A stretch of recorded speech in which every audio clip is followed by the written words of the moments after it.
তার কারণ ওরা বুঝে গেছিল যে ভারতবর্ষের মেডিকেল কলেজগুলোতে ভালো টিচারের খুব অভাব রয়েছে। তুই ফ্রি টাইম পাবি না, প্রতি সপ্তাহে তোর আইটেম থাকবে, পার্ট থাকবে, তারপরে সেমিস্টার, তারপরে আবার প্রি প্রফ, এখন প্রি প্রফ এসছে, এমবিবিএস, এই যে এত পরীক্ষা, কোনো একদিন হবে নাকি আজই সেই দিনটা, এটা তোকে ডিসাইড করতে হবে। যে কোনো মুহূর্তে কাম ব্যাক করে, যে কোনো মুহূর্তে নতুন করে শুরু করা যায়। বাঙালি বিজনেস বোঝে, কিন্তু সেটাকে অ্যাপ্লাই করা, তার জন্য বেশ কিছু তোকে মূল্যবোধ, নীতিবোধ এবং শিক্ষাকে বিসর্জন দিতে হবে। ড্রাই ফ্রুটস হুট করে মার্কেটে, মানে দেখো আমি জানি না তোমাদের সময়, তুমি যখন আমাদের ইয়েতে ছিলে বা ছোট ছিলে, তখন কি ড্রাই ফ্রুটস এর বিষয়টা এতটা ছিল? শুধু ড্রাই ফ্রুটস কেন, পুরোটাই মার্কেটিং। ও জীবনে তুই যাই করবি তুই গালাগাল খাবি। ভাই এটা সোশ্যাল মিডিয়া।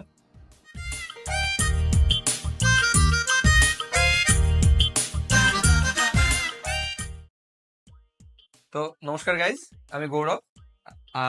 একটা লম্বা গ্যাপের পরে আবার একটা নতুন পডকাস্ট নিয়ে আজকে হাজির হয়েছি।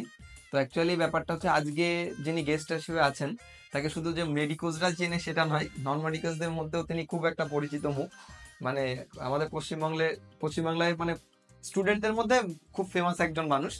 তো ডক্টর অর্কদীপ বিশ্বাস আমার সাথে আজকে আছে। তো প্রথমে দাদা একটা কথা, সেটা হচ্ছে যে অলরেডি আমরা 10টার দিক থেকে শুরু করেছিলাম, এটা ক্যামেরাটা অন হয়নি, 1 ঘন্টা অলরেডি হয়ে গেছে।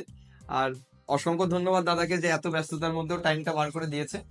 আর অলরেডি মানে অনেকক্ষণ আলোচনা হয়ে গেছে, লাস্টে দাদা বলছে তাহলে কি পডকাস্ট আর করবি, তখন আমরা ক্যামেরাটা চালু করলাম। তো যাই হোক দাদা, না গৌরব অনেকদিন ধরে বলছে এবং 1 বছর ধরে অলমোস্ট মনে হয় বলছে।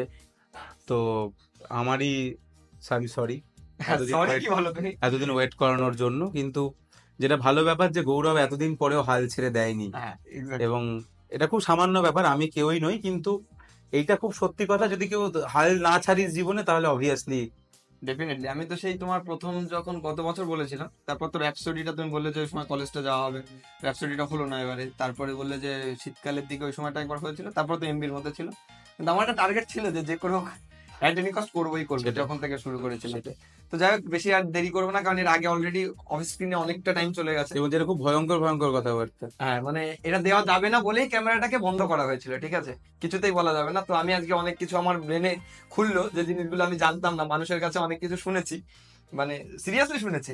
এই জন্যই আমি তোমাকে ওই জিনিসগুলো বললাম যে আমি এরকম ধরনের ব্যাপার শুনেছি। আর যেহেতু তোমার সাথে আমার কখনো পার্সোনাল ইয়ে হয়নি, বা আমি ধরো যে অনেকেই জানে, যেমন ধরো আমার মেডিকেল কলেজে যারা পড়ে, তোমার মানে তোমার থেকে পড়ে, তোমার ব্যাচ থেকে পড়ে বা তোমার কাছ থেকে পড়ে যারা গেছে, তারা চেনে, কিন্তু আমি তো চিনতাম না বা জানতাম না। এবার অনেকেই অনেক রকম কথা বলে।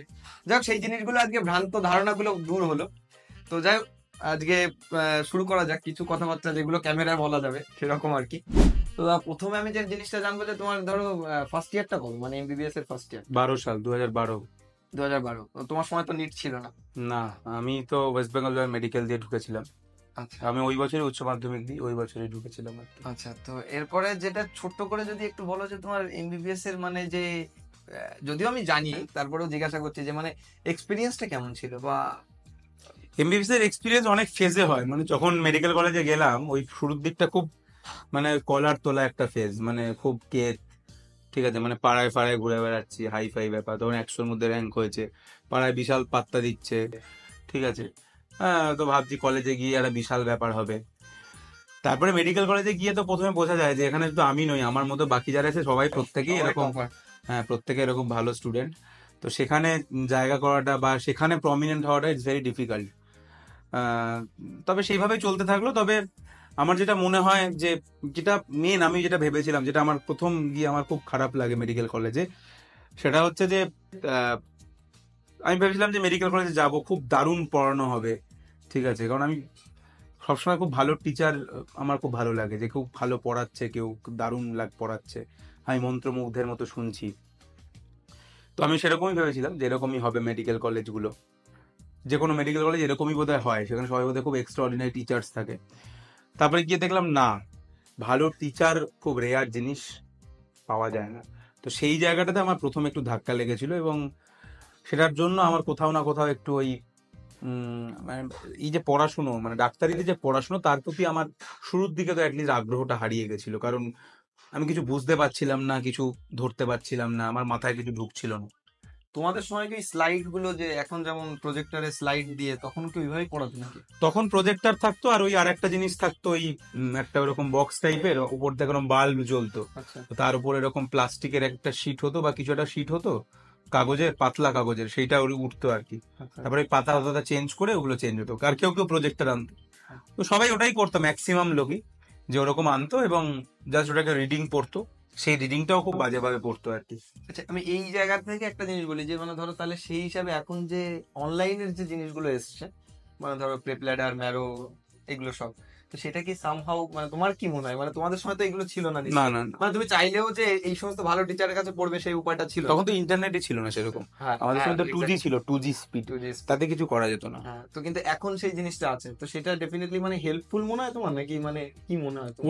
ওরা পড়তেই পারলো এই কারণে, তার কারণ এত খারাপ পড়ানো হয় তাই। হ্যাঁ, exactly. যদি মেডিকেল কলেজগুলোতে সত্যি ভালো পড়ানো হতো, যদি সত্যি খুব ভালোভাবে পড়ানো হতো, বোঝানো হতো, এবং তার সঙ্গে প্র্যাকটিক্যালও খুব ভালোভাবে, প্র্যাকটিক্যালটা হয় বলছি না, মানে যদি ওই থিওরি এবং প্র্যাকটিক্যালের ওই মেলবন্ধনটা ঠিকঠাক থাকতো, তাহলে কোনো আলাদা- প্ল্যাটফর্মে উঠতে পারতো না।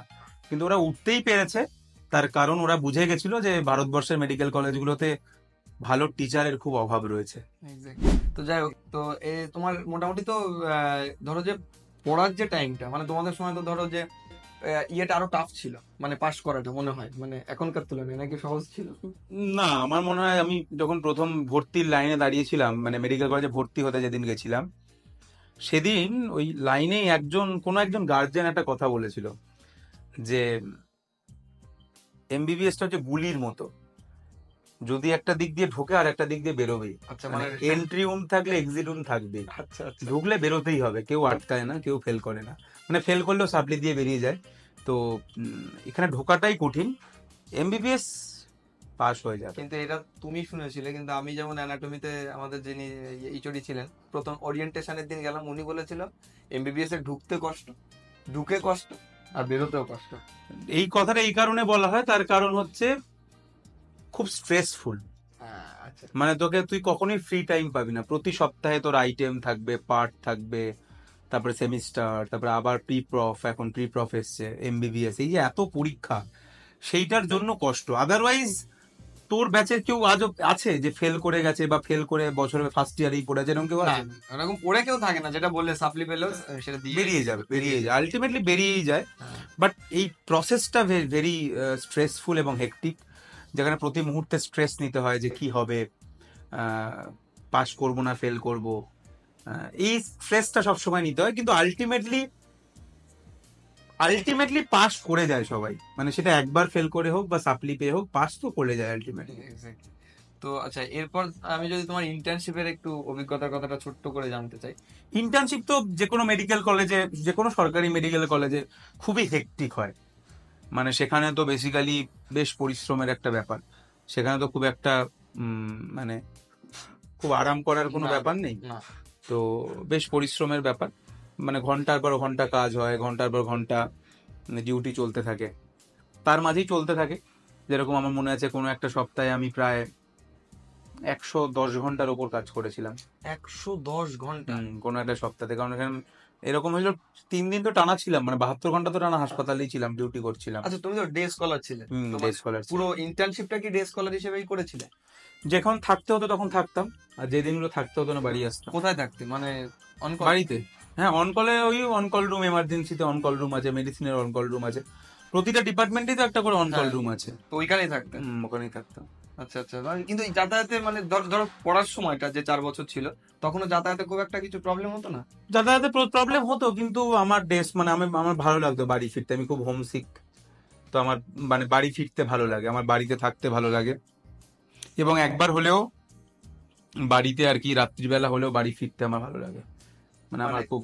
তোমার বাড়ি থেকে এখান থেকে যাতায়াত মানে কি বাসেই করতে নাকি? হ্যাঁ, তখন আমি এখান থেকে, আমার যেটা শর্টেস্ট রুট ছিল মেডিকেল কলেজ যাওয়ার, হ্যাঁ। আমি এখান থেকে একটা বাসে উঠতাম, বাসটায় প্রায় 1 ঘন্টা 10-15 মিনিট লাগতো, নিয়ে আমি কোনো একটা মেট্রোর সামনে নামতাম, সেটা বেলগাছিয়া মেট্রো বা শোভাবাজার মেট্রো স্টেশন, সেখান থেকে তারপরে মেট্রো করে সেন্ট্রাল, এটা একটা রুট, আবার ফেরার সময় ওই একই রুটে ফিরতাম। মানে মোটামুটি তো 1.5 ঘন্টা 2 ঘন্টা লাগতো? 1.5 পৌনে 2 ঘন্টা লাগতো, ফেরার সময় আরো বেশি টাইম লাগতো বাসে। আচ্ছা আচ্ছা আচ্ছা। 3-3.5 ঘন্টার জার্নি তো যেতই প্রত্যেক দিন। 4 ঘন্টা অ্যারাউন্ড। আর মানে এই যে 4টে বছর ধরে পড়াশোনার মধ্যে ছিল, তো এর মধ্যে মানে সব থেকে কোন টাইমটাতে মানে তোমার যে এই বছরটা তোমার স্মরণীয়, মানে 4টে বছরই ধরো ঠিক আছে আলাদা আলাদা ভাবে, কিন্তু 4টে বছরের মধ্যে যে আমি হ্যাঁ এই বছরটা আমার অবভিয়াসলি ফাইনাল ইয়ার সব থেকে মানে আমার জন্য সব থেকে মানে সব থেকে চ্যালেঞ্জিং এবং সব থেকে মানে ভালো লাগার বছর হচ্ছে আমার ফাইনাল ইয়ার। মানে সেটা কি কোন রেসপেক্টে, মানে অনেক মেমোরিজ ক্রিয়েট হয়েছে নাকি মানে পড়াশোনার দিক থেকে? মানে আমি আজকে যেখানে দাঁড়িয়ে রয়েছি বা আমি আজকে যেভাবে চিন্তা ভাবনা করি সেইটার শুরুটা ওই ফাইনাল ইয়ারে হয়েছিল। আচ্ছা আচ্ছা আচ্ছা। কারণ প্রথম 3 বছর আমি যেরকম বললাম যে আমি কোথাও হারিয়ে গেছিলাম, মানে সেটা ভালো টিচারের অভাবে হোক বা আমার নিজের গাফিলতির কারণে হোক, নিজের ফাঁকিবাজির কারণে হোক, যে কোনো কারণেই হোক, মানে আমি টোটালি আউট অফ দা, মানে রাস্তার পথ হারানো একজন পাগলের মতো ঘুরে বেড়াতাম। কি করতাম, পাস করে যেতাম প্রত্যেক বছর, কিন্তু সাপ্লি আমি পাইনি একবারও। কিন্তু সেটা ওই ভগবানের দয়াতেই মনে হয় পাইনি। তো কিন্তু আমার খুব একটা যে পড়াশুনো ছিল বা পড়তাম এরকম ব্যাপার না। ফাইনাল ইয়ারে গিয়ে আমি প্রথমবার বুঝলাম যে এবার পড়তে হবে। নট বিকজ যে পাস করার জন্য, কারণ পাস তো আমি আগের 3 বছরও করেছি, এবছরও হয়তো করে যাব, কিন্তু আমি প্রথমবার ভাবলাম যে না, এবার পড়াশোনা করা দরকার, শেখা দরকার। কারণ আমি বুঝে গেছিলাম যে ভালো টিচার তো পাওয়া যাবে না, অপেক্ষা করে লাভ নেই যে ওরকম কেউ একজন ম্যাজিশিয়ান আসবে একদম দারুণ পড়াবে, আমি স্টান্ড হয়ে যাব, এরকম সম্ভব নয়। আমি যেরকম চাইছি এরকম সম্ভব নয়। তাই এবার নিজেকেই কিছু করতে হবে। সেই জন্য ফাইনাল ইয়ারে, যেটা আমি করিনি 3 বছর, আমার পড়াশোনার প্রতি যেহেতু একদম আগ্রহ ছিল না, ফাইনাল ইয়ারে আমি প্রত্যেকদিন ওয়ার্ডে যাওয়া শুরু করলাম। প্রত্যেকদিন যেতাম, পেশেন্ট দেখতাম, সিনিয়র যারা পিজিটি ছিল তাদের থেকে জানার চেষ্টা করতাম যে কি ব্যাপার। আমি একটু যতদূর বলে জানি দাও। অবস গাইনিটা তো তোমার সব থেকে বেশি। আমি অ্যাকচুয়ালি যেহেতু 3 বছর সেভাবে পড়াশোনা করিনি, তো ফাইনাল ইয়ারে আমি ভাবলাম যে বড় বড় 4টে সাবজেক্ট, মেডিসিন, সার্জারি, গাইনি আর পেডিয়াট্রিক্স। তো আমি দেখলাম যে প্রথমে আমাকে পড়াশোনায় ফেরার জন্য আমাকে একটা সাবজেক্ট চুজ করতে হবে, যেটা থেকে আমি ফিরবো, কাম ব্যাক হবে আমার।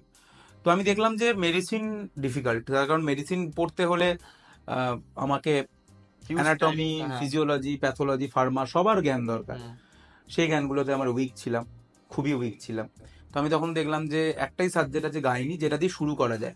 ওটা ছোট সাবজেক্ট, ছোট্ট একটা জায়গার মধ্যে, এবং মানে অ্যাটলিস্ট এমবিবিএস লেভেলে বলছি। এবার এখন আমাকে কেউ কমেন্ট করলো যে প্রচুর আছে, আমি সেটা বললাম এমবিবিএস লেভেলে নির্দিষ্ট জায়গাটা রিপ্রোডাক্টিভ সিস্টেমের মধ্যেই মেনলি ঘোরাফেরা করে জিনিসটা।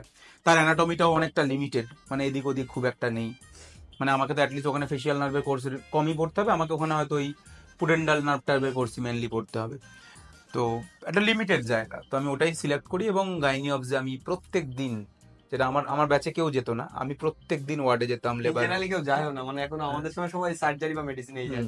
আমি প্রত্যেক দিন লেবার রুম যাওয়া, প্রত্যেক দিন মাইনর ওটি যাওয়া, ডিডিসি দেখা, ল্যাপ ওটি যাওয়া, ল্যাপ ওটিতে হিস্ট্রোস্যালপেঙ্গ্রোগ্রাফি উইথ ক্রোমোপার্টিউবেশন, এটা খুব কমনলি হতো, যেখানে ইনফার্টিলিটি দেখা হতো যে কোনো টিউবাল ব্লকেজ আছে কিনা। তো সেগুলো আমি সব সামনে থেকে দেখতাম ওই ফাইনাল ইয়ার, এবং আমি একা একমাত্র ফাইনাল ইয়ারের স্টুডেন্ট যে যেতাম। এবং এটাও শুধু নয়, মানে আমি এতটাই হাইপার হয়ে গেছিলাম গাইনি অবস নিয়ে। ওই সময় যারা এমএস করছিল তাদের তো সেমিনার হতো সপ্তাহে, ওই প্রতিটা সেমিনারও আমি অ্যাটেন্ড করতাম। আমাকে স্যারেরা অ্যালাউ করতো, এত আগ্রহ দেখে আমি স্যারেদের পিছন ঘুরতাম, স্যার এটা বুঝিয়ে দিন, এইভাবে কিভাবে ডেলিভারি হচ্ছে, ব্রিজ প্রেজেন্টেশন, টুইন হলে টুইনে প্রথমে ভার্টেক্স, তারপরে ব্রিজ হলে কিভাবে হচ্ছে, দুটো ভার্টেক্স হলে কিভাবে হচ্ছে, তারপরে সিটিজি গ্রাফ কিরকম হয়। তো প্রত্যেকটা জিনিস আমি আর কি দেখার চেষ্টা করতাম, বোঝার চেষ্টা করতাম, এবং সেটা দিয়ে শুরু করেছিলাম। এবং ওইখান থেকে আমার ওই পড়ার আগ্রহটা আসে, এবং সেইখান থেকে আস্তে আস্তে আমি পেডিয়াট্রিক্স, তারপরে কোনো, ওটাও একটা ছোট সাবজেক্ট ছিল আমাদের। Paediatrics actually huge, it's basically medicine, কিন্তু এমবিবিএস লেভেল ওটা ছোট, সেটা। এবং সেখান থেকে তারপরে মেডিসিন। সার্জারি আমার খুব একটা কোনোদিনই ভালো লাগতো না, মানে সার্জারি আমার একেবারেই পছন্দ হতো না। তার কারণ আমার মানে সার্জারি না, মানে অনেকটা বেশি স্থিরতা দরকার, মানে শান্ত স্থির। একটা কথা বলে যে সার্জেন তৈরি হয় না, সার্জেনের জন্ম হয়, এটা একটা কথা রয়েছে, সার্জেন জন্ম নেয়। তো আমি সেটা নই। তো সার্জারি আমার কোনো খুব একটা ভালো লাগতো না। বাট প্রথমে গাইনি, তারপরে পেডিয়াট্রিক মেডিসিন, এবং তারপরে আলটিমেটলি জেনারেল মেডিসিন, এই 3টে সাবজেক্ট আমি খুব ভালোভাবে পড়ি। এবং ফাইনালি আমি প্রচুর, মানে খুব টাফ গেছিলো, কারণ আমাকে ফার্স্ট ইয়ার পড়তে হতো, সেকেন্ড ইয়ার পড়তে হতো, অ্যানাটমি পড়তে হতো, ফিজিওলজি পড়তে হতো। আমি তো গ্যাপ জাংশন কি সেইগুলো, মানে সেই বেসিক জিনিসগুলো ভুলে গেছিলাম, সেইগুলোকে পড়া, কার্ডিয়াক সাইকেলকে আবার নতুন করে বোঝা, তারপরে সেইখান থেকে তোর প্যাথোলজিতে যে কিভাবে হচ্ছে, মানে কিভাবে তোর যেগুলো আমাদের গ্র্যানুলোমা তৈরি হচ্ছে, কিভাবে এক একটা ইনফ্লামেশন হচ্ছে, এই প্রত্যেকটা জিনিস বোঝা, কিভাবে ইমিউন সেল কাজ করছে, কিভাবে টলারেন্স নষ্ট হয়ে অটোইমিউনিটি তৈরি হচ্ছে, এনার্জি কি, মানে এগুলো সব বেসিক টার্ম যেগুলো আমি ফার্স্ট ইয়ার সেকেন্ড ইয়ারে পড়িনি, বাট সেই বছর থেকে আমি এগুলো পড়াশোনা শুরু করলাম আর কি। মানে প্রথমে যেটা বললে যে হাল না ছাড়লে জীবনে সাকসেস আসবে না। হ্যাঁ, আমার মানে Exactly, ভালো সেটাই লাগতো একদম। পড়তে, এবং ওইটা ফাইনাল ইয়ার আমার জন্য সব মানে থেকে। হালটা ছাড়োনি, যদি তুমি ওই সময় ভাবতে যে আমি ফার্স্ট ইয়ার সেকেন্ড ইয়ার পড়িনি তার মানে আর হবে না, তাহলে তো কিছুই হতো না না। না, সেরকম কোনো ব্যাপার নেই, জীবনে যে কোনো মুহূর্তে ইউ ক্যান কাম ব্যাক। তোকে ওইটাই আমরা একটা কথা বলি না, যে কি বলি, ওয়ান ডে আর ডে ওয়ান, হ্যাঁ, কোনো একদিন হবে নাকি আজই সেই দিনটা, এটা তোকে ডিসাইড করতে হবে। এক্স্যাক্টলি, যে কোনো মুহূর্তে কাম ব্যাক করে, যে কোনো মুহূর্তে নতুন করে শুরু করা যায়। এক্স্যাক্টলি। আর আরেকটা জিনিস যেটা, সেটা হচ্ছে যে তোমার মানে ধরো এই 4 বছরে মেডিকেল কলেজে তোমার বন্ধু বা ফ্রেন্ড সার্কেলের বিষয়। আমার মেনলি 3জন বন্ধু ছিল, তারা এখনো রয়েছে। তিনজনই? 3জনই ছিল, আমার তো আর কারোর কথা মাথায় আসছে না চট করে। বন্ধু বলতে 3জনই ছিল, তারা এখনো আমার বন্ধু, এখনো খুব কাছের বন্ধু, বাহ। এবং হয়তো বাকি জীবনটাও থাকবে। তারা হচ্ছে দেবরাজ, বিশ্বদীপ আর হিমাবু। দেবরাজ এখন রেডিওলজিতে এমডি পাস করে কাজ করছে, মানে রেডিওলজিতেই কাজ করছে। বিশ্বদীপ কমিউনিটি মেডিসিনে এমডি করেছে, করে এখন ডাব্লিউএইচওর আন্ডারে ও 2টো ডিস্ট্রিক্ট সামলায়, মুর্শিদাবাদ এবং রায়গঞ্জ। আচ্ছা, আর হিমাভো এই মুহূর্তে এসএসকেএম থেকে এমসিএইচ গ্যাস্ট্রো সার্জারি করতে, মানে গ্যাস্ট্রো সার্জারিতে করছে আর কি। মানে ওনাদের সকলের সাথেই কি কলেজে পরিচয়? প্রথম থেকে? সকলের সাথেই কলেজে পরিচয়, সকলের সাথেই কলেজে পরিচয়। দেবরাজ, বিশ্বদীপ দুজন নরেন্দ্রপুরের স্টুডেন্ট ছিল, হেমাবু মনে হয় বরানগরের আচ্ছা, স্টুডেন্ট ছিল, এবং কলেজেই আলাপ, কলেজেই বন্ধুত্ব, বন্ধুত্বটা এখনো রয়ে গেছে আর কি। আচ্ছা। আর মানে যদি বলি যে কোনো ধরো মেডিকেলে তো যেটা তুমি বললে যে অনেকটা গুরুমুখী শিক্ষা অবশ্যই, কিন্তু সেই সাথে তো সিনিয়রদেরও একটা বিশাল ইয়ে থাকে, তো কখনো কি সেই হেল্পটা পেয়েছো? সিনিয়র বলতে অবভিয়াসলি শুরুর দিকে যখন অ্যাডমিশন নিলাম, তখন তো বেশ কিছু সিনিয়রের সঙ্গে খুবই ভালো সম্পর্ক ছিল, বা সেটা কি কারণে তারা ভালো সম্পর্ক ছিল তখন অনেক ব্যাপার থেকে আমি সেগুলোতে যাচ্ছি না। সিনিয়র জুনিয়র তোরা ভালো বলতে পারবি যে কেন সিনিয়র জুনিয়র সাথে ভালো সম্পর্ক করে। হ্যাঁ। মানে এরকমও হয়তো আমার মনে হয়েছে যে আমার সাথে ভালো কথা বলছে, পিছন ঘুরলেই হয়তো আমাকে গালাগাল দিচ্ছে, এরকম অনেক সিনিয়র ছিল। আচ্ছা, আমার সাথে ভালো কথা বলছে কারণ হয়তো না হবে একটা। চাইছে, মানে হ্যাঁ। চাইছে যে আমি তার হ্যাঁ। বুকে থাকি, নিশ্চয়ই তার কোনো প্রয়োজন আছে হ্যাঁ, তার। ঠিক। তো সেরকম আর কি, অ্যাডমিশন সময় তো এরকম প্রচুর ছিল। পরবর্তীকালেও বেশ কিছু সিনিয়রের সাথে এখনো দেখা হলে খুব ভালো কথা হয়। বেশ কিছু সিনিয়র কখনো কখনো মানে হেল্প, তুই যেটা বললি যে আমি হাউস স্টাফ শিফট করেছি সাইকিয়াট্রিতে আচ্ছা, আচ্ছা। ডায়মন্ড হারবারে। ডায়মন্ড হারবারে আমি প্রথম সাইকিয়াট্রি হাউস স্টাফ শিফট ছিলাম, তো ওই খবরটাই আমাকে দিয়েছিল এবং ওখানে কথা বলিয়ে দিয়েছিল। ওটা আমারই এক সিনিয়র ছিল, অনির্বাণ দলুই, নাম শুনেছিস হয়তো, দলুইদা। তো দলুইদা আমাকে ওইটার তো একটা হেল্প আমার মনে পড়ছে। বাকি যাদের সাথেই দেখা হয় আমার সময়, আমার যে সমস্ত সিনিয়রের কথা মনে পড়ছে, আকাশদা ছিল, আকাশদা মনে মেডিসিনে এমডি করে এখন করছে, দেখা না। দীপায়নদা ছিল, সার্জারি করছে। আচ্ছা। তো ছিল ওরকম দাদারা, এরা ভালোই ছিল, এখনো দেখা হলে ভালোই কথা টথা হয়। মানে এরা অ্যাকচুয়ালি আমাদের বাবা ব্যাচ, বাচ্চা ব্যাচের কনসেপ্ট এখন আর আছে। হ্যাঁ, মানে মোটামুটি বাবা ব্যাচ মানে হচ্ছে যারা তখন থার্ড ইয়ার পার্ট 1, হ্যাঁ, মানে তারাই আর কি মূলত সব জিনিসগুলোকে ইয়ে করে মানে আর কি। ফার্স্ট ইয়ার, নতুন যারা আসছে ফার্স্ট ইয়ার হচ্ছে বাচ্চা ব্যাচ, আর থার্ড ইয়ার পার্ট 1 হচ্ছে বাবা বাবা ব্যাচ। তো ওই থার্ড ইয়ার পার্ট 1 এর হচ্ছে এই আকাশদা, দীপায়নদা, এরা ছিল। আর দলুইদা তারও সিনিয়র ছিল, দলুইদা তারও উপরের ব্যাচ ছিল। আর ইমিডিয়েট সিনিয়র ব্যাচেও বেশ কয়েকজনের সাথে, তখন মেডিকেল কলেজে আমি মানে আমাকে খুব একটা চিনতো না। মানে মেডিকেল কলেজে আমি তো ডে স্কলার ছিলাম, এমনিতেই কলেজে কম সময় কাটাতাম, তো আমি যেতাম নিজের মতো, যেতাম নিজের মতো চলে আসতাম। খুব একটা বন্ধু তো ছিল না, ওই 3জনই বন্ধু ছিল। সিনিয়রদের সাথেও খুব একটা ইন্টারাকশন নেই। এখন অনেক সিনিয়রের সাথে আমার ভালো সম্পর্ক। দেবজিৎ দা রয়েছে, দেবজিৎ দা, আমি যেবার মেডিকেল কলেজে ঢুকি আমি যে প্রথম র্যাপসোডিটা দেখি 2012 সালে, সেই র্যাপসোডির কনভেনার ছিল দেবজিৎ দা। দেবজিৎ দার সাথে তখন, দেবজিৎ দা কনভেনার মানে বিশাল ব্যাপার তখন, ঠিক আছে, মেডিকেল কলেজের র্যাপসোডির কনভেনার মানে তার হাই ফাই ব্যাপার। আমরা আমরা তার ধারে কাছেও যেতে পারতাম না। দেবজিৎদার সাথে এখন খুব ভালো সম্পর্ক। দলুইদা তখন প্রেসিডেন্ট ছিল, প্রেসিডেন্ট বা জেনারেল সেক্রেটারি, প্রেসিডেন্টই ছিল, বা ভুলে গেছি, কিছু একটা ছিল। আমরা অ্যাকচুয়ালি খুব একটা যেতে পারতাম না এদের কাছে, মানে এরা খুব, মানে বুঝতে পেরেছি, জিএস প্রেসিডেন্ট, র্যাপসোডির কনভেনার, কো কনভেনার, এরা মানে বিশাল ব্যাপার। তো কিন্তু এখন সবার সাথে খুব ভালো সম্পর্ক। আচ্ছা। আর এই পড়ানোর যে জিনিসটা, তুমি ধরো এখন তো সবাই জানে, মোটামুটি সবাই জানে যে পড়ানোর যে ব্যাপারটা, এইটা কখন থেকে তোমার মানে শুরু হয় যে পড়ানো বা পড়াবো? এটা আমি ভাবি 2010 সাল থেকে, যে বছর আমি মাধ্যমিক দিয়েছি। আমি অনেকবার বলেছি, মাধ্যমিকে আমার বাংলায় রচনা ছিল জীবনে কি হতে চাও, আমার জীবনের লক্ষ্য, এবং ওটা আমার কমন রচনা ছিল না। তো ওইখানে বসে আমি যখন লিখেছিলাম, আমি অনেক কিছু লিখতে পারতাম, আমি ডাক্তার হতে চাই, মানুষ হতে চাই, অনেক কিছু লিখতে পারতাম। মানুষ তো হতে চাই লিখেই ছিলাম, মানে মানুষ তো সবাইকে হতেই হবে, কিন্তু ওখানে আমি যেটা মেনলি লিখেছিলাম যে শিক্ষক হতে চাই। তো শিক্ষক হওয়ার প্ল্যান তো আমার বহুদিনের, কারণ ওই একটা জিনিসই আছে যেটা আমি পারি, আমি পড়াতেই পারি একমাত্র। তো যে যেটা পারে তার সেটা অবশ্যই করা উচিত আমার মনে হয়, তাহলে সে জীবনে সাফল্য পুরোপুরি না পেলেও কিছুটা তো পাবে। মানে পড়ানোটা আগে থেকে একটা ভালো লাগা জিনিসটা ছিল। ভালো লাগে না, আমি পড়াতে পারি, এটা আমি অনেকদিন আগেই বুঝে গেছিলাম যে আমার মধ্যে স্কিলটা রয়েছে। পড়ানো তো অ্যাকচুয়ালি একটা স্কিল, অবশ্যই একটা আর্ট, শিল্প, একদম। যেটাই মানে লোকে ভাবে যে পড়ানোটা বোধহয় খুব ইজি, মানে লোকে ভাবে যে পড়ানো বোধহয় আমি একটা বড় বড় ডিগ্রি করে নিলাম তাহলেই বোধহয় আমি খুব ভালো টিচার হয়ে যাবো, এরকম কখনোই নয়। পড়ানোটা সম্পূর্ণ একটা অন্য জিনিস, ডেফিনেটলি এটা খুব ভালো জিনিস যদি কারুর সেই ডেপথ অফ নলেজ, কারণ ডিগ্রি মানে কিন্তু আমরা বলছি না ছেলে খেলা করার ব্যাপার, একজনের ডিগ্রি আছে মানে কিন্তু সে ওটা পড়াশোনা করেছে, তার মানে একটা ডেপথ অফ নলেজ আছে। মানে আমি অ্যাজ ফর এক্সাম্পল বলছি যে আমি ধর কিছুদিন আগে মাধ্যমিকের জন্য পড়াচ্ছিলাম, এবার আমি একটা মেডিসিন নিয়ে পড়াশোনা করা ছেলে, সে যদি মাধ্যমিকে জীবন বিজ্ঞান পড়ায়, আর একজন যে এতদিন ধরে মাধ্যমিকে জীবন বিজ্ঞান পড়াচ্ছে, আমি বলছি না, আমি ছোট করছি না কিছু, অবভিয়াসলি আমার নলেজ তার থেকে বেশি। আমি অবভিয়াসলি জানি যে জীবন বিজ্ঞান বইতে কোনটা ঠিক লেখা কোনটা ভুল লেখা, হ্যাঁ অবশ্যই অবশ্যই, সেটা সে জানবে না, কারণ সে তো আমার লেভেলে অব্দি পড়েই পড়েনি। আমি তো নিউরোলজির ব্র্যাডলি পড়েছি, তো আমি যদি নিউরোলজির ব্র্যাডলি পড়ি তাহলে আমি যখন স্নায়ুতন্ত্র পড়াবো জীবন বিজ্ঞানের, আমার পুরো জিনিসটা তোমার কাছে একদম আমাকে তো নলেজ এসে কেউ টাচ করতে পারবে না, ঠিক আছে, এটা হচ্ছে ব্যাপার। তাই কারো যদি নলেজ থাকে এবং তার সঙ্গে পড়ানোর স্কিল থাকে, সেটা ডেডলি কম্বিনেশন, সেইটা একটা আলাদা ব্যাপার। কিন্তু আদারওয়াইজ শুধুমাত্র ডিগ্রি রয়েছে কিন্তু পড়াতে জানে না, সেটাও কোনো কাজের কথা নয়। কিন্তু শুধু পড়াতে জানে, ডিগ্রি কম, তাতে চলে যায়, ভুল না পড়ালেই হলো। ঠিক ঠিক ঠিক।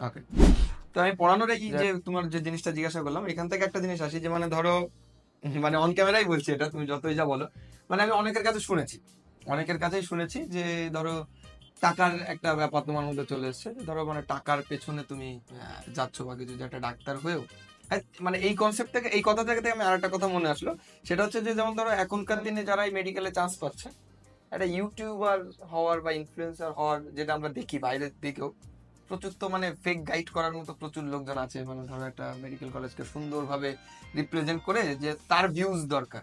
তো যাই হোক, সেটা আমি সাইডে রাখছি, যে এই তো সবার একটা কমপ্লেন বা সবার একটা ধারণা আছে যে তুমি টাকার পেছনে ছুটছো, ঠিক আছে, টাকাটাই তোমার কাছে মেন জিনিস। সেটা কিসের জন্য বলছে? ডেফিনেটলি যে তুমি ডাক্তার হয়ে এই যে কোচিং সেন্টার খুলছো, হিউজ স্টুডেন্ট, ডাক্তারি জিনিসটা তুমি করেছো ঠিকই, কিন্তু ডাক্তারি সেই প্র্যাকটিস বা সেই জিনিসগুলো তো নেই, মানে বরঞ্চ তুমি এই ডাক্তারি করে আমি যদি পয়সা আয় করতাম, মানে যদি আমি প্রাইভেট প্র্যাকটিস, যেমন প্রাইভেট প্র্যাকটিস করি না, আমি যদি এখনই প্রাইভেট প্র্যাকটিস শুরু করি, এক্ষুনি যদি শুরু করি, আমার কালকে 1000, আমার ফোন অ্যাপয়েন্টমেন্ট পাবি না তুই, 1 মাস তোকে ওয়েট করতে হবে, অন ক্যামেরা বলছি। 1 মাস পরে কি হবে জানি না, তবে অ্যাটলিস্ট 1 মাস, প্রথম 1 মাস তুই অ্যাপয়েন্টমেন্ট পাবি না। তারপরে হতে পারে যে আমি খুব বাজে ডাক্তার, আমার কাছে কেউ দেখাবে না, মেবি, সেটা আলাদা কথা, কিন্তু পরের 1 মাস তুই অ্যাপয়েন্টমেন্ট পাবি না। আমি যদি 500 টাকা করে 300 টাকা করেও ভিজিট নিই, আমি নেক্সট 1 মাসে প্রচুর টাকা কামাতে পারি, করছি না, টাকাটা আয় করছি না।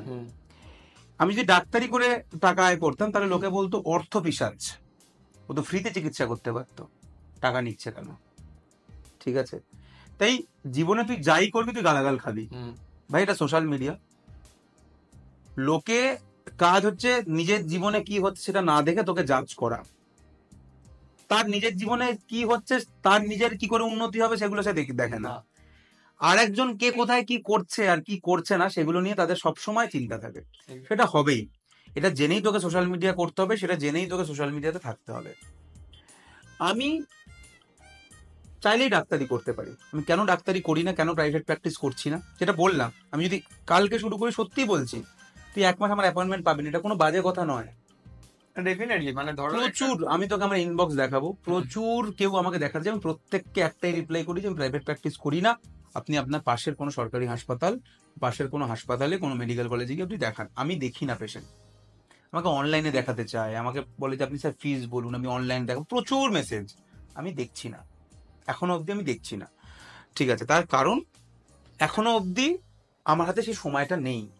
আমি যদি কোনো পেশেন্টকে দেখি তাহলে আমার সময় লাগবে, আমার পক্ষে 2 মিনিটে পেশেন্ট দেখা সম্ভব নয়, 5 মিনিটে পেশেন্ট দেখা সম্ভব নয়। আমার একটা পেশেন্ট দেখতে মিনিমাম 20 মিনিট সময় লাগবে, মিনিমাম 20 মিনিট আমার মিনিমাম সময় লাগবে একটা পেশেন্টকে দেখতে। কারণ হ্যাঁ লাগবেই, কারণ দেখ তোরা মানে আমি তোদের বলছি তুই তো ফাইনাল ইয়ার, তোরা যেগুলো ভুলে যাবি কিছুদিন পরে। পেশেন্ট দেখা স্টার্টস উইথ হিস্ট্রি।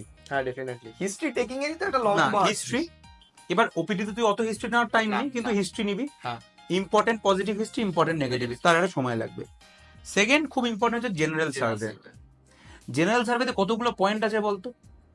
18-19 প্রথমে অ্যালার্ট, কনসাস, কোঅপারেটিভ, তারপরে তার ফেসিস, তারপরে তার ডিকুইবিটাস, তারপরে তার বিল্ড, নিউট্রিশন, তারপরে তার প্যালর, সাইনোসিস, ইকটেরাস, ক্লাবিং, ইডিমা, নেকগ্ল্যান্ড, নেকভেন, তারপরে BP, pulse, temperature, respiratory rate, এবং তার সঙ্গে এক্সট্রা সাইন যে কোথাও কোনো অ্যানজিওমা হয়ে আছে, কোথাও কোনো স্কিন পিগমেন্টেশন রয়েছে, কোথাও কোনো বাইরে থেকে দেখা যাচ্ছে টোসিস, কোথাও কোনো স্কিনের ডিসকালারেশন আছে, কোথাও পায়ের একটা আঙুল নেই, কোথাও একটা ইনজেকশন ফোটানো রয়েছে, কোথাও একটা ট্যাটু করা রয়েছে, everything comes under general survey. এটা করতে সময় লাগবে না। এক্স্যাক্টলি এরপরে আসে হচ্ছে সিস্টেমিক এক্সামিনেশন, যেখানে যে সমস্যাটা নিয়ে এসছে সেই সিস্টেমটা দেখতে হয়, প্লাস তার রেলিভেন্ট আদার সিস্টেম দেখতে হয়। এইটার পরে তোকে সে যে ব্লাড রিপোর্ট গুলো নিয়ে এসে সেগুলোকে চেক করতে হবে, তারপরে তোকে তাকে কনভিন্স করতে হবে। কারণ ডাক্তারি মানে শুধু একজন এলো আমি তাকে ওষুধ দুটো লিখে দিলাম এটা নয়, তাকে আমাকে কনভিন্স করতে হবে, তাকে মানসিক দিক থেকে আমাকে চাঙ্গা করতে হবে যে হ্যাঁ ঠিক আছে আপনি ঠিক হবেন। এই মানসিক জোরটা খুব দরকার, এই নিডস টাইম। তাহলে আমার এক একটা পেশেন্ট দেখতে 20 মিনিট থেকে 30 মিনিট লাগবে। কিছু আমি যেদিনই পেশেন্ট দেখি আমি সেদিনই আমার এটা লাগবে। তাহলে সেই টাইমটা দেওয়ার মতো সময় আমার এই এতদিন অবধি ছিল না। যেদিন হবে সেদিন আমি দেখবো, কারণ আমি যদি 30 মিনিট করে টাইম দিই আমি বেশি পেশেন্ট তো দেখতে পারবো না, 3-4-5টা পেশেন্ট দেখতে পাবো ম্যাক্সিমাম। সেটাই করতে পারবো। তো আমি সেটাও যেদিন করবো সেদিন লোকে আমাকে গালাগাল দেবে যে ধর আমি 30 মিনিট ধরে আমার ফিস যদি আমি বেশি রাখতেই পারি বেশি, ধর ওটাই আমার একমাত্র প্রফেশন, আমি তো কথার কথা বলছি, আমি ডাক্তারি ছাড়া কিছু করি না, আমি শুধু প্রাইভেট প্র্যাকটিস করি। তো আমি দিনে যদি 5টা পেশেন্ট দেখি আর রাত্রিরে 10টা বেশি পেশেন্ট দেখছেন, তাহলে আমার ফিস অবভিয়াসলি হাই হবে। একদম। তখনও লোকে গালাগাল দেবে যে কেন আপনার ফিস বেশি। ধর আমি সপ্তাহে 2 দিন করে ফ্রিতে দেখছি, 6 দিন ফ্রিতে দেখছি, আমি একদিন পয়সা নিচ্ছি, আমি তো কথার কথা বলছি। তুই দেখবি যে তুই 9টা জিনিস ঠিক বলার পরে একটা জিনিসও যদি লোকের পছন্দ না, লোকের 9টা ভালো জিনিস ভুলে যায়, একটা জিনিসে গালাগাল দেয়, গালাগাল দেয়। তাই আমি এতদিন তো সময় পাইনি, কারণ আমার পেশেন্ট দেখতে সময় লাগে বস, প্রচুর সময় লাগে আমার। আমি যে কোনো হাসপাতালে যখন আউটডোর করেছি আমার 20 মিনিট, মানে ওই ভিড়ের মধ্যে আমার 15-20 মিনিট টাইম লাগে পেশেন্ট দেখতে। কারণ একটা পেশেন্ট আমার কাছে এসছে, আমার স্যার যার কাছ থেকে আমি মেডিসিন শিখেছি, গুরু মনে করি যাকে, ডক্টর NM বিশ্বাস, ও আমাকে একটা কথা বলেছিল। স্যার তো বিশাল অনেকদিন প্র্যাকটিস করছে, NRS এর বহুদিন প্রফেসর ছিল, বললে তো লেজেন্ড, খুব লেজেন্ড, মানে যেরকম ভালো টিচার, মানে আমি এরকম খুব কম লোক পেয়েছি যে একাধারে ভালো টিচার এবং একাধারে ভালো ক্লিনিশিয়ান। স্যার আমাকে একটা কথা বলেছেন, স্যার তো প্রচুর প্র্যাকটিসও করেন, এখন রিটায়ার করে গেছে। স্যার বলেছিলেন যে আমি সকাল থেকে রাত অব্দি চেম্বার করছি, আমার কাছে এটা হয়তো 100 নম্বর পেশেন্ট, কিন্তু ওই যে পেশেন্টটা আসছে ও কিন্তু আমার কাছেই দেখাতে এসছে। এক্স্যাক্টলি ঠিক কথা। তাই আমি 100 নম্বর পেশেন্ট দেখছি বলে আমি জাস্ট এলো দুটো ওষুধ লিখে পাঠিয়ে দিলাম 2 সেকেন্ডে, ওটা অন্যায় হলো তার সাথে। ঠিক ঠিক ঠিক ঠিক, একদম সঠিক বলেছেন। তাই আমার যেদিন সময় হবে আমি সেদিন করব। আর পড়ানোর কথা তুই যেটা বললি এটা আমি পারি, সেটা তো ডেফিনেটলি, সেটা তো মানে আমি যেটা পারি আমি সেটা কেন করব না। আমি আমি আমি তোকে এখনো কথা বলছি, আমার কাছে এখন প্রচুর মেসেজ পড়ে আছে, আমাকে লোকে 9-10 পড়াতে বলে, 11-12 পড়াতে, পার্সোনালি পড়াতে পারে আমাকে পার মান্থ একজন স্টুডেন্ট, আমার ছেলেটাকে স্যার বায়োলজি পড়ান, একজন স্টুডেন্ট যে 11-12 স্যার আপনি বায়োলজি পড়ান আলাদা করে, কেউ বলে স্যার আমাকে 10-এর আমার সায়েন্সটা পড়ান, বায়োলজির পার্টটা।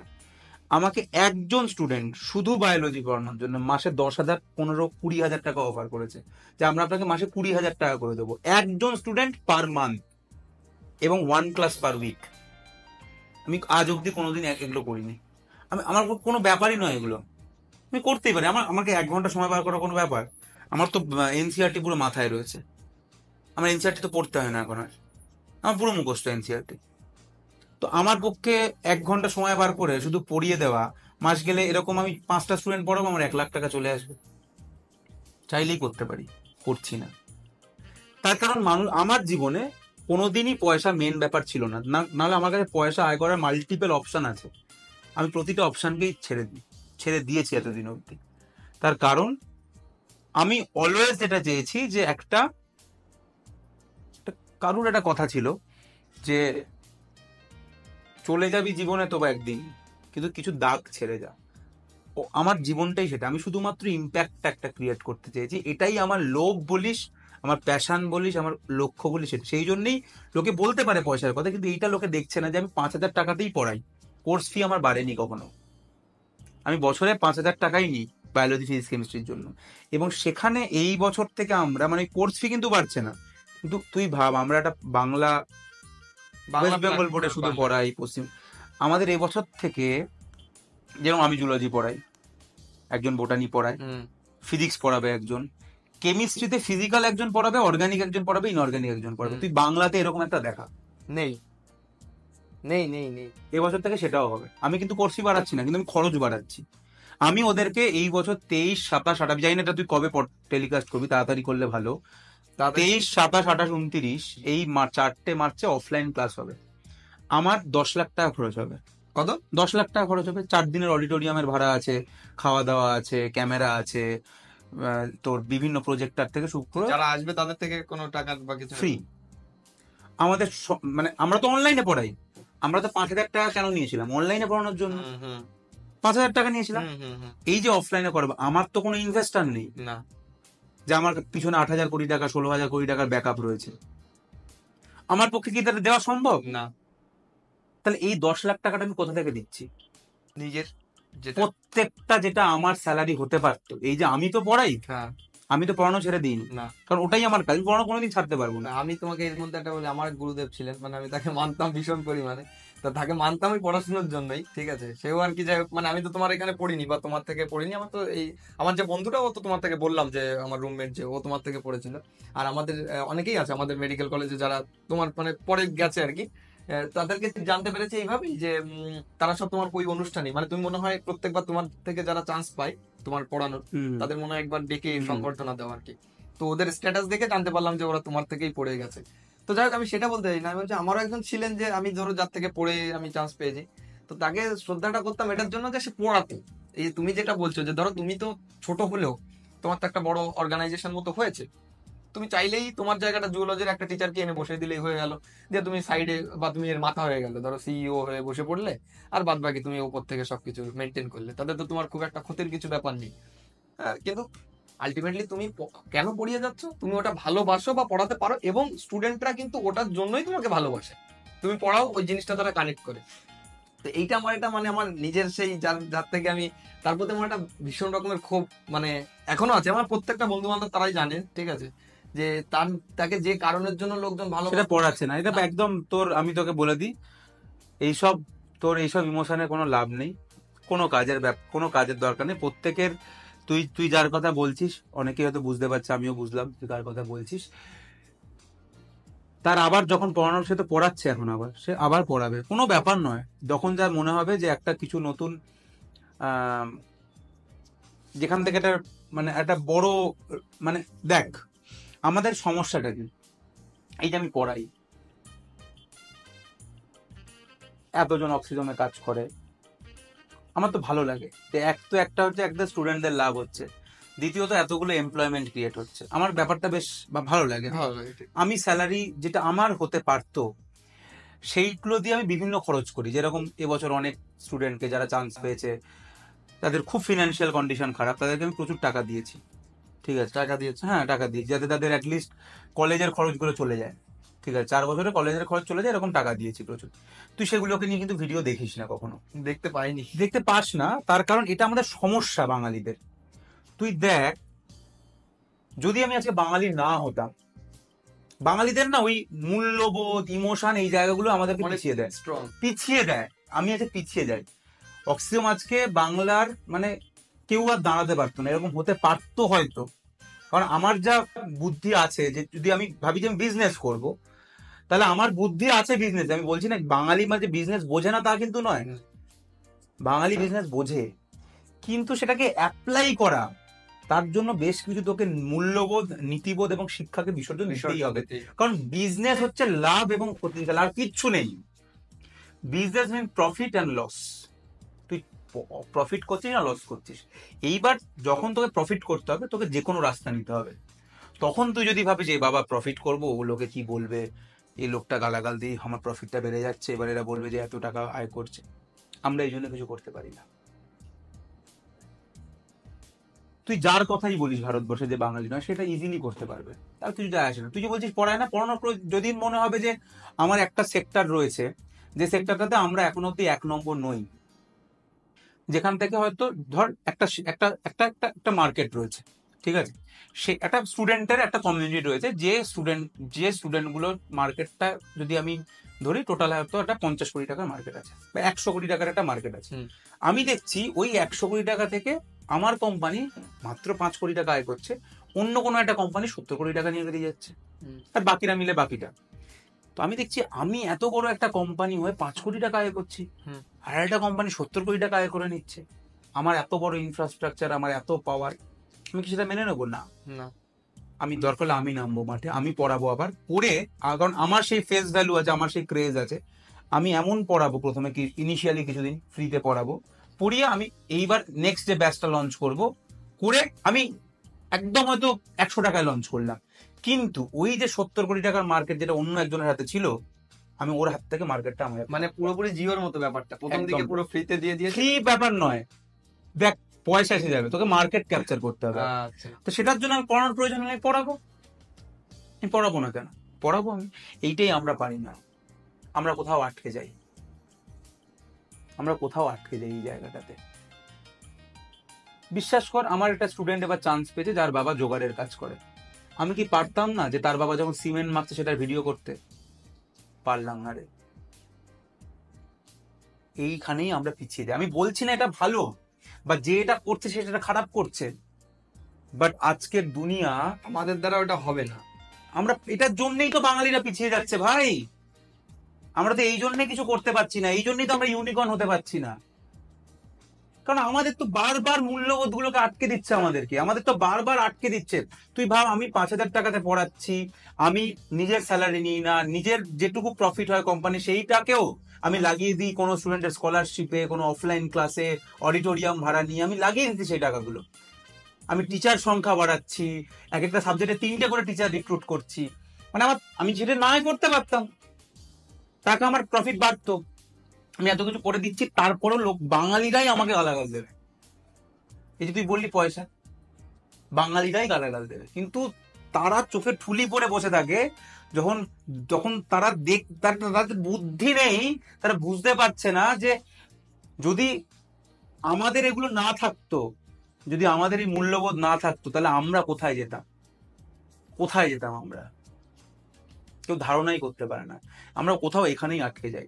আমাদের মা বাবার কথা ভাবতে হয়, মা বাবা কি বলবে, আমাকে ভাবতে হয় যে আমার বউ কি বলবে, আমার বন্ধু বান্ধব কি বলবে, আমার ফলোয়ার যারা তারা কি বলবে, আমার স্টুডেন্ট কি বলবে।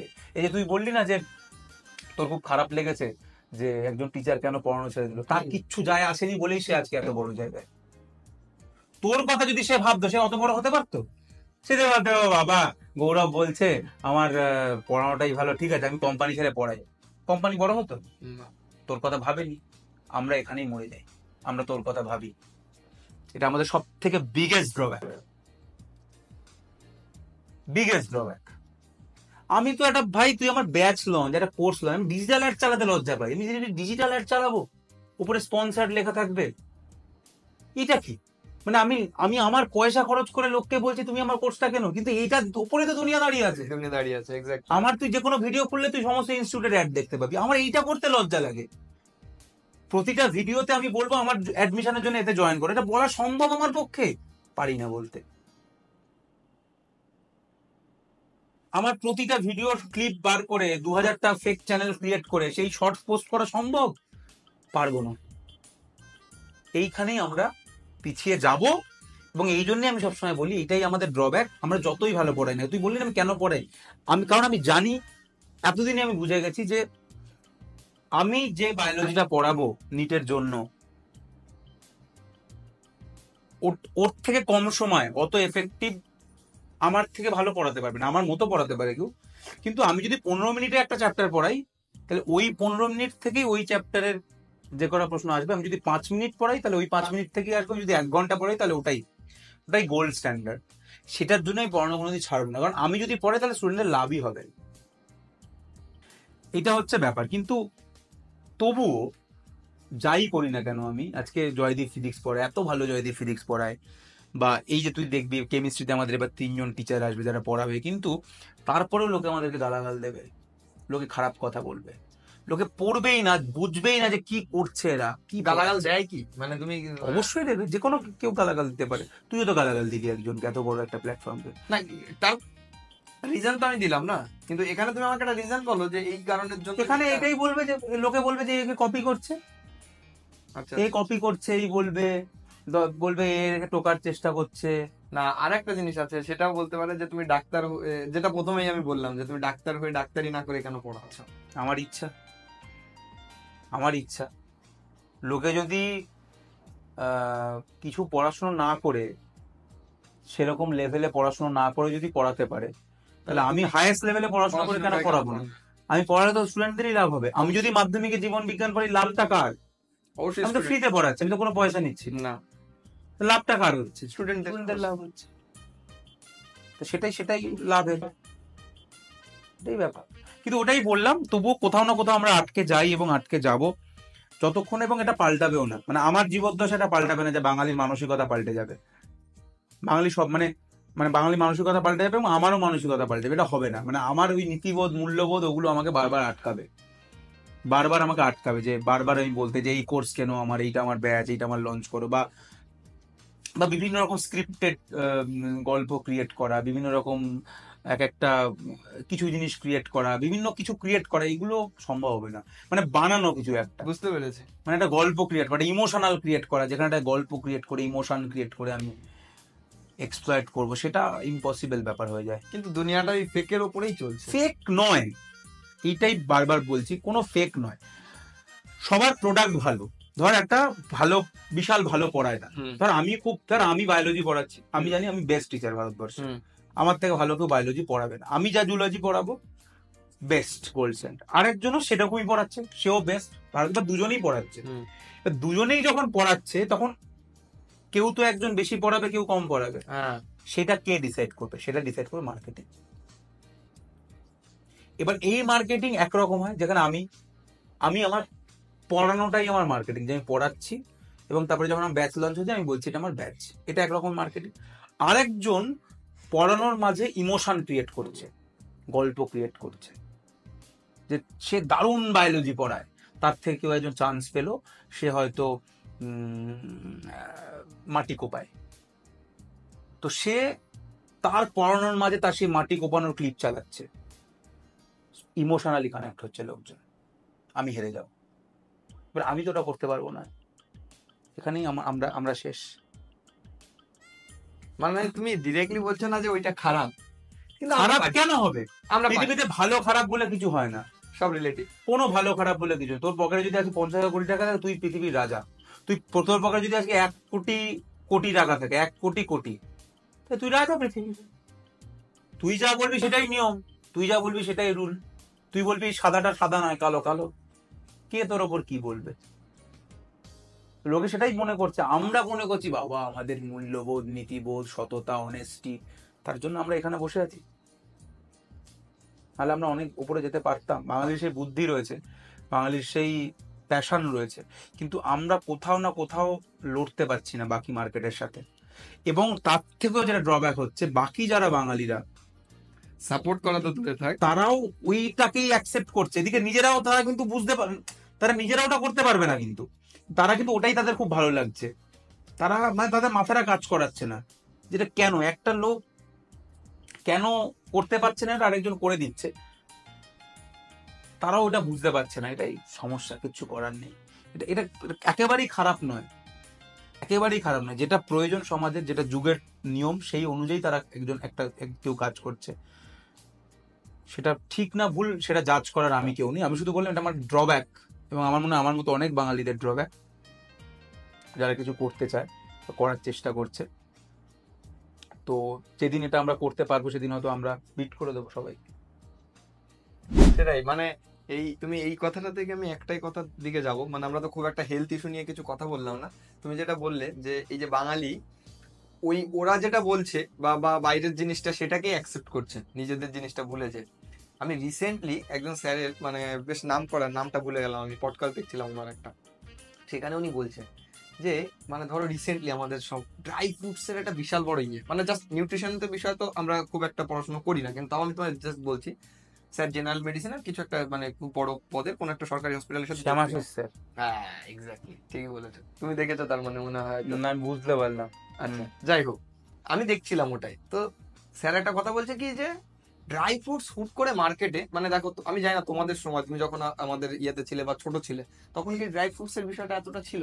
শুধু ড্রাই ফ্রুটস কেন, পুরোটাই মার্কেটিং। ওটস সকালবেলা হ্যাঁ। উঠে লোকে বললো ব্রেকফাস্ট করতে হবে না, ওটস খেতে হবে, হেলদি। এক্স্যাক্ট। আছে তো ভাই সেই কার্বোহাইড্রেটের ফাইবার। হ্যাঁ, তো কার্বোহাইড্রেট ফাইবার অনেক কিছুতেই পাওয়া যায়। যেটা আমাদের লোকাল খাবার, লোকাল যেগুলো। কর্নফ্লেক্স, এগুলো কি আদৌ খুব ভালো? না, খুব নয়। স্যার ওইটাই বলছিল, স্যার ওটাই বলছে যে ইটস অল অ্যাবাউট মার্কেটিং। হ্যাঁ হ্যাঁ, আজকে আমি ওইটার জন্য এই কথাটাতে আসলাম। It's all about marketing. প্রত্যেকের হয়তো প্রোডাক্ট ভালো, হুম। একটা একটা ভাত, তার সঙ্গে একটা ভাত, তার সঙ্গে একটা স্যালাড, ডাল, সবজি যা পাওয়ার, ওটাই হয়তো ওটস এর সিমিলার, আমি বলছি না।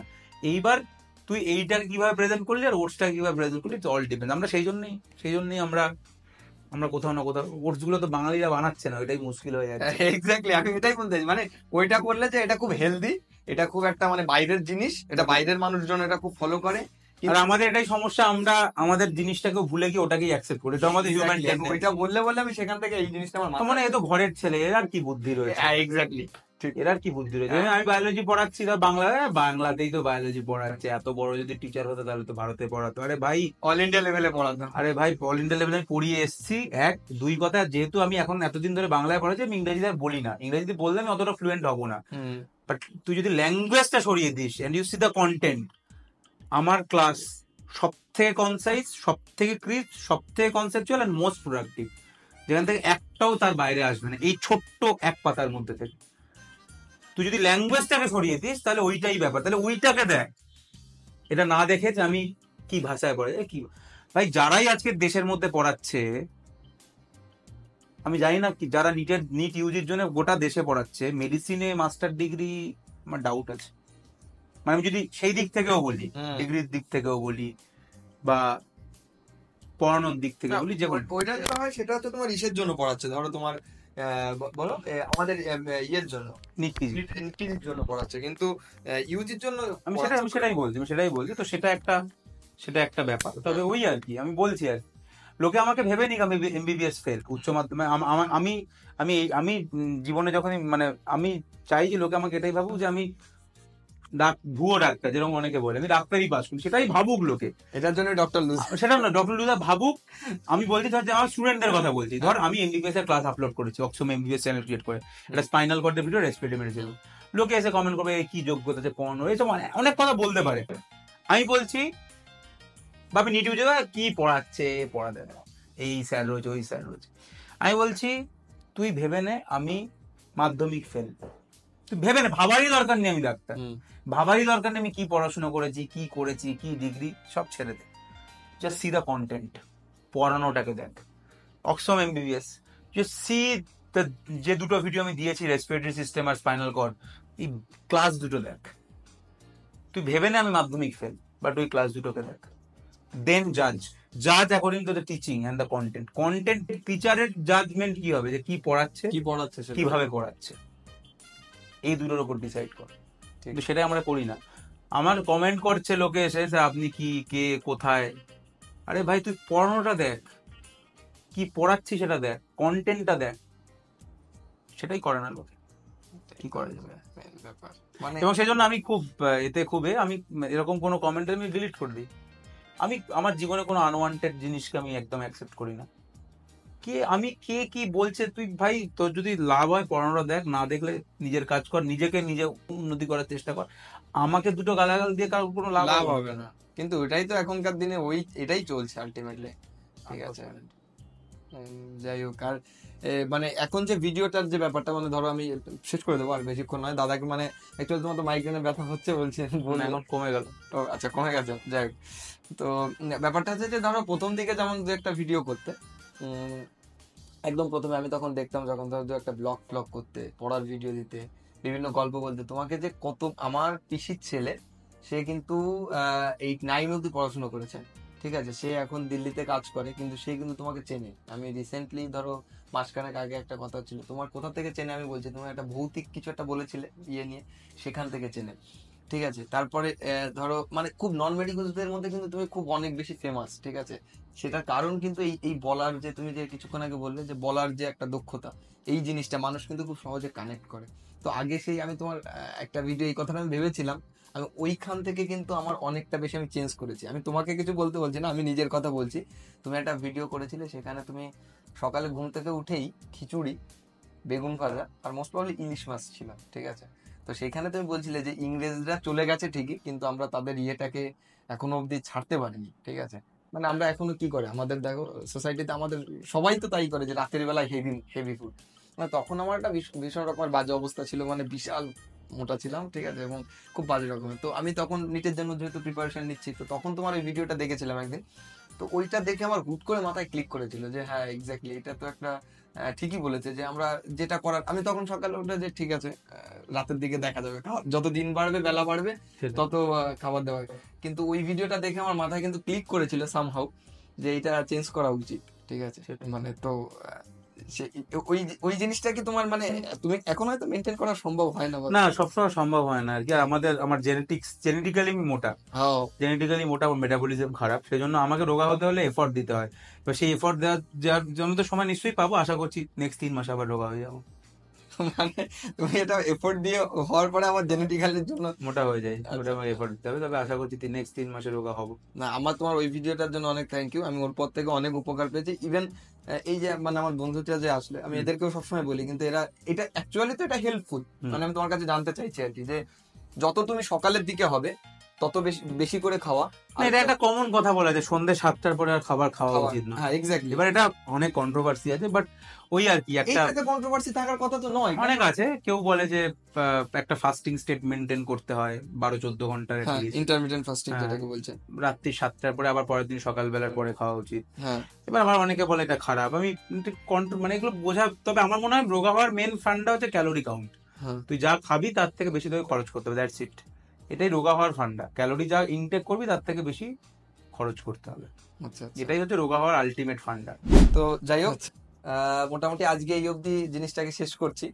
আশা করি ভবিষ্যতে আবারও আরো অনেক বিস্তারিত যে জিনিসগুলো আমরা অন ক্যামেরায় বলতে পারিনি, যদি কখনো দাদার সম্মতি হয় তাহলে সেই জিনিসগুলো আমরা অন ক্যামেরায় বলার চেষ্টা করব। আর সর্বোপরি দাদাকে অসংখ্য ধন্যবাদ। মানে অ্যাট লাস্ট ফাইনালি আমাকে যে আমি পেয়েছি ডেটটা, টাইমটা। আর দাদা মাইগ্রেনে ব্যথা করছিল, মাথা ব্যথা ছিল, তারপরেও যে টাইমটা দিল এর জন্য হ্যাঁ, ঠিক অসংখ্য আছে। ধন্যবাদ দাদা। আর অসংখ্য শুভকামনা তোমার জন্য, তুমি যেভাবে করছো সবকিছু সর্বোপরি মিলিয়ে। মানে ধরো এর আগে আমার তোমার সাথে কখনো পার্সোনালি কথা হয়নি, বসে 1 মিনিটও 2 মিনিটও কথা হয়নি, হুম। যার জন্য আমারও কিছু মিসকনসেপশন ছিল। সবারই আছে, থাকবেও। আমার একটা এবং মিসকনসেপশন সবার দূরও করতে পারে, সবাই তো আর আমার কাছে ইন্টারভিউ নিতে আসবে না যে না সবার না না না, এক্স্যাক্টলি এক্স্যাক্টলি, ঠিক আছে। মিসকনসেপশন থাকবে, লোকে খারাপ বলবে, কিছু লোক ভালো বলবে। আমাদের জীবনে যদি এগিয়ে চলতে হয়, ভালো জিনিসগুলোকে নিয়ে খারাপ জিনিসগুলোকে ইগনোর করে এগিয়ে যেতে হবে, দ্যাটস ইট, আর কিছু না। Definitely. ঠিক আছে, অনেক এগিয়ে যাও, তোমার অক্সিজেনকে নিয়ে অনেক এগিয়ে যাও, যেরকম ভাবে আছে সেরকম ভাবে যাও। আর অন্তত মানে যাদের সদ্বুদ্ধির উদয় হবে বা এগিয়ে যাক বাংলা বাংলা, একদম Thank you. সিরিয়াসলি।